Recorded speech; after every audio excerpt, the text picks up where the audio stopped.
Rajesh stories। तुमने वो homemade अचार भी रख लिया है ना बैग में? हाँ हाँ, मैंने सब कुछ उठा लिया है। बस अब मैं रवाना होती हूँ, वरना देर हो जाएगी।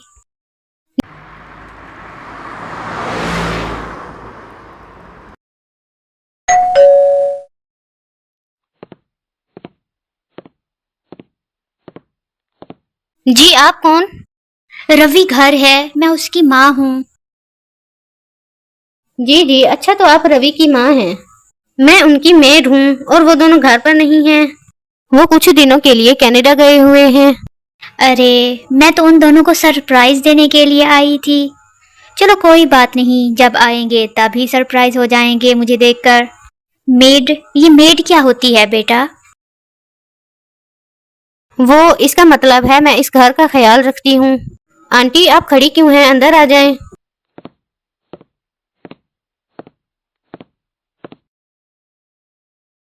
लगता है ये पढ़ी लिखी नहीं है और भोली भाली भी है, तो क्यों ना इसका फायदा उठाया जाए।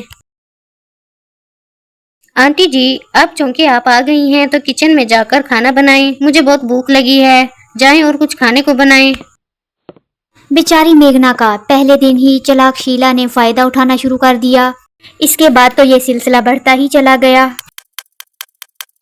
अरे आंटी जी कहाँ रह गई? एक गिलास पानी ही तो मांगा था, दरिया से लेने चली गई क्या? आई आई बेटा, ये लो तुम्हारा पानी। अरे माँ जी, ये क्या है? ये तो जरा भी ठंडा नहीं है, अगली बार ठंडा पानी लाइएगा। अच्छा ठीक है बेटा। अच्छा, ओ हाँ, खाने में क्या बना रही हैं? बहुत भूख लग रही है, जल्दी करें। वाह माँ जी, आपने खाना तो बहुत अच्छा बनाया है। अब मुझे पता चला कि रवि साहब क्यों आपके खाने की तारीफ करते थे। क्या रवि वाकई मेरे खाने की तारीफ करता है? हाँ हाँ बिल्कुल। वैसे हाँ आंटी, आप डिनर में क्या बनाएंगी? आज मैं तो कहती हूँ कि रसमलाई तो जरूर बनाएं। अच्छा रसमलाई, ठीक है बेटा, मैं बना दूंगी। ये बुढ़िया तो वाकई बहुत काम की है।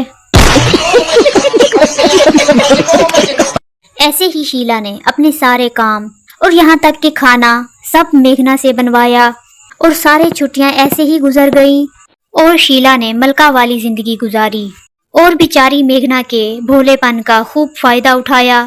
मगर अब उसके अच्छे दिन खत्म हो गए थे। डोर बेल बजी और दरवाजे पर रवि और नेहा खड़े थे। जहां शीला का मुंह नीला पड़ गया, वहीं मेघना बेटा बहू को देखकर बहुत खुश हुई। शीला को नेहा ने अपने कमरे में बुलाया। शीला ने नेहा से तनख्वाह मांगी और इजाफी पैसे की भी डिमांड की। नेहा मैडम, मैंने बहुत ही थका देने वाला काम किया है इन दिनों। हाँ हाँ, क्यों नहीं शीला, तुमने काफी थका देने वाला काम किया है। तो अब तुम बताओ कितने पैसे दोगी? मैडम जी, आपने पैसे देने हैं, मैं मेड हूँ और आप मालकिन। शुक्र है कि तुम्हें याद आया कि तुम मेड हो, वरना मैं तो परेशान थी कि कब तक तुम इस बात को भूले रहोगी। क्या मतलब है मालकिन? अब तुम कुछ ज्यादा नाटक नहीं कर रही भोले बनने का? चलो मैं तुम्हें समझने में आसानी करती हूँ। इस घर में हिडन कैमरे लगे हैं। हम जब भी वेकेशन पर जाते हैं तो वो ऑन होते हैं। अब तो तुम समझ गई हो कि मैं क्या कह रही हूँ। अब जब कि तुमने मेरी सास से प्रिंसेस वाला ट्रीटमेंट लिया है तो उसकी पेमेंट तो तुम्हें करनी पड़ेगी, वरना मैं पुलिस को बुलाऊं। सॉरी मैडम जी, प्लीज पुलिस को मत बुलाएं, मेरी रेपुटेशन खराब हो जाएगी। इसका ख्याल तो तुम्हें पहले आना चाहिए था जब तुम ये सब कर रही थी। किसी के भोलेपन का तुमने नाजायज फायदा उठाया। ये गलती नाकाबिले माफी है। अब माँ जी ही तुम्हारा हिसाब करेंगी। आंटी जी प्लीज मुझे माफ कर दे, मुझसे गलती हो गई है। ना पुत्र ना, चल उठ जा तू। क्यों घुटनों पर बैठकर टांगे तोड़ रही है? मेरे पास मोटा डंडा है, मैं उससे तेरी टांगे तोड़ूंगी।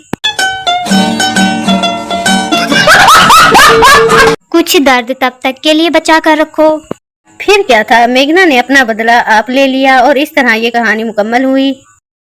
Do like and subscribe।